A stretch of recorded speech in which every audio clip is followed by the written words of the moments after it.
Hey up peeps and dudes and peeps, hope you're having a fantastic day. This is BigK. If you're new, feel free to subscribe if you like the video. Great appreciate you do. Leave a thumbs up and leave a comment below on some of the thoughts and theories that I'm coming up in this video. The reason why I'm doing this one is because last week I did one about Saiyans and I got such a nice positive response from it.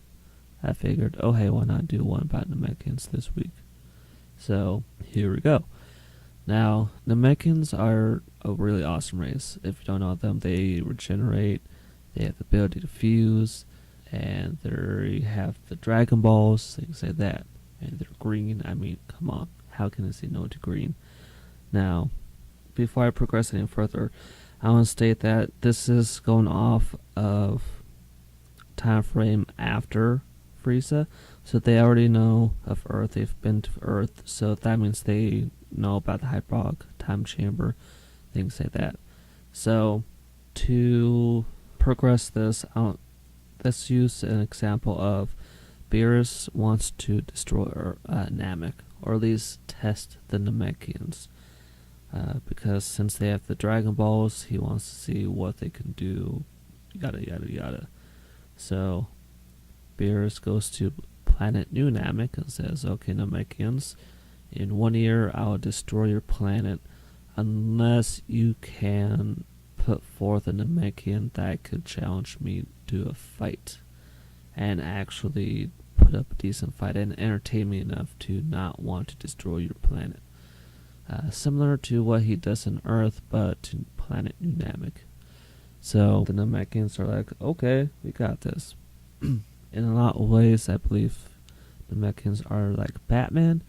If you give them enough time, they can pretty much come up with a plan to defeat anyone. It just takes a really long time for the Namekians to do it. So, the Namekians gather up all 7 Dragon Balls to make 3 wishes. First wish is to have a time chamber, hyperbolic time chamber similar to that of Earth, both at the limitations, so that anyone could be there for any amount of time. Second wish is to have enough water to support the population that's going to be in there after 1 year. I'll dive into that part a little bit later on. And of course, the third wish will be to have 2 Namekians that are strong enough to be in the chamber and for their plan to come to fruition. So, 2 talented Namekians. There we go. Now, before I go any further, I'm going to be using some numbers later on in the video to back up some of my theories and thoughts and things like that. I got these numbers from another YouTuber who does a lot of Dragon Ball Z Super videos called Totally Not Mark. In particular, the video about Piccolo's power level going into the Tournament of Power. I'll leave a link to his YouTube channel, video, and channel in the description below. Now also, I want to put out there that for this theory to work, it'll rely heavily on the Namekian's ability to fuse. But I'm going to use examples in the anime to support my theory. But of course, if you think that this is not possible, leave a comment below, and if you can debunk it, I'm up to open criticism, as long as it's supportive, and maybe we could come together and fine-tune the idea as well. Now, if you remember back in Dragon Ball, when Goku fought King Piccolo, he was able to defeat King Piccolo, but right before King Piccolo died, King Piccolo put all of his life force into an egg and launched this egg way, way into the distance. 3 years later, here comes Piccolo, the Piccolo that we all know enough right now. Now, in that 3-year time frame, Goku has been training and has become stronger since his fight with King Piccolo, where the two were pretty much on the same par. Maybe like one was like 100 while the other one was like maybe like 89 or whatever. But long story short, they were pretty much on par with each other. It just happens that Goku was able to defeat King Piccolo. So, with that being said, 3 years down the road, one could presume that Goku has gotten at least significantly stronger. So, even if it was like a mere like 20% stronger, he still became stronger.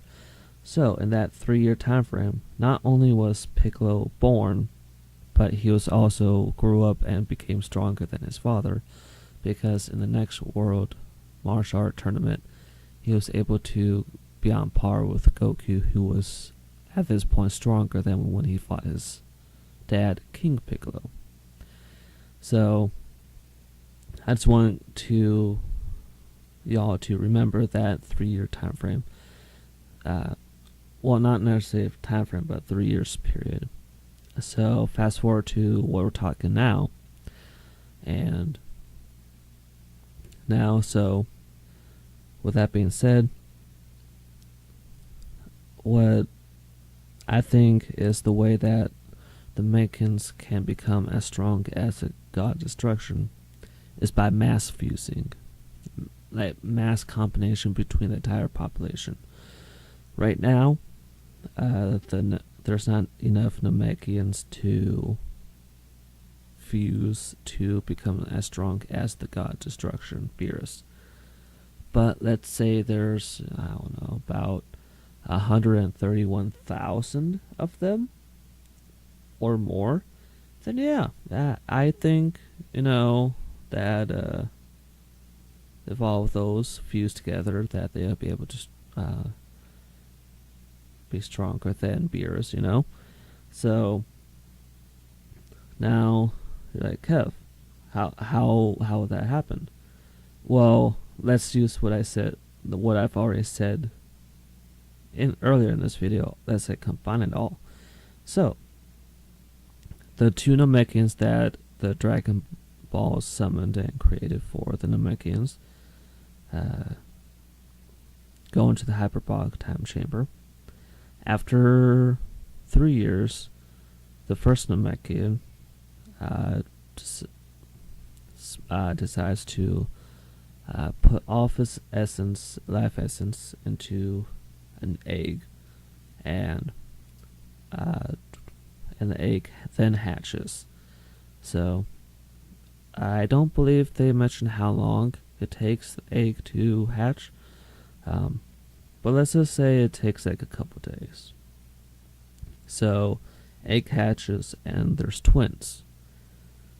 Now, let's back up a little bit. I forgot to mention that one of the reasons why Piccolo is so strong now is because, or at least this is what I presume, I'm not sure if they actually stated this or not, but it's because King Piccolo put all of his essence into the egg, and with a sole desire to kill Goku down the road. So because of that, Piccolo was able to become strong enough to defeat, or at least come close to defeating Goku. So that being said, what the Namekians will do in the time chamber is put all their essence into the egg with the objective of becoming strong enough to defeat Beerus. There we go. So, and then for the next 3 years, the one remaining Namekian will train the two younger Namekians and also become stronger himself. So they're all training together type of thing. So after 3 additional years, that Namekian that's left, that didn't make the eggs, he makes another egg that puts all of his life essence into an egg and just disappears because his essence is in that egg. And that egg, after a couple days, hatches twins again. And so now we're 6 years into it, hyperbolic time chamber years. So this is 6 days outside of the time chamber. So 6 years, we got 2 Namekians that are 3 years old and 2 newly born Namekians. Now, thanks to the Namekian that didn't split into year 6, training the 2 for 3 years, the 2 3-year-olds can now train the newly borns, and all 4 of them are becoming stronger with each passing day.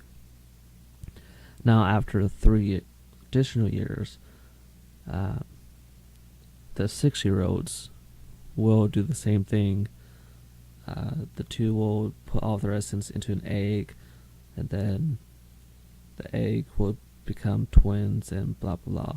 So every 6 years, we're basically doubling the amount of Namekians in the hyperbolical time chamber. So every 6 days out of the time chamber, it doubles. Now, after 100 days or 100 years in the hyperbolic time chamber, that will become 131,072 Namekians just in the first 100 days. And after that, it just multiplies exponentially. And this is where totally not Mark's numbers crunching and hard work will come to pay off, for at least my video. When Piccolo and Nail fused, Piccolo got a multiplier of 11. But for this video, we're going to be rounding it down to about 10. So, because since they both belong to the same Namekian and the offspring type of thing, we're just going to round it down to 10, just in case that there might not be as big of a multiplier type of thing, since they're of the same descendant type of thing. So, with that being said, so we got power level of 200 million times by 10, so that's 2 billion, and you do that like 131,000 times. And like I said, this is just for the first 100 days of 365 days.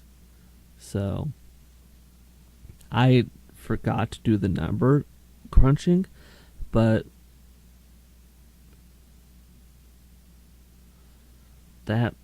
wait, no, that means the power level will be like 131,000 zeros. Just the thought process of that is just holy cow. You know what I mean? Like 131,000 zeros. So yeah. That's how a Namekian becomes stronger than a god of destruction. So it takes them breaking the rules to extreme cases to become stronger than god of destruction. Cool. I know this video was probably a little bit hard to keep up with or make sense at some portions, but there's a lot of information there, and I hope you all enjoy the ride. And if you did, and if you made it this far, I greatly appreciate it. If you did, type puppies in chat in the comments below so that I know that you actually made it this far. Greatly appreciate if you do leave a thumbs up. If you're new, feel free to subscribe, and I greatly appreciate if you do share this with your friends. And yeah, it was a lot of fun thinking of like how strong can a Namekian actually get. And yet again, if you think this is totally bogus, feel free to comment down below, and if you could see them doing this in the anime. I really doubt they'll do this in the anime or manga, but you know, it's actually possible if they do it. At least in my head it is. So yeah, Hope y'all have a fantastic day. Bye.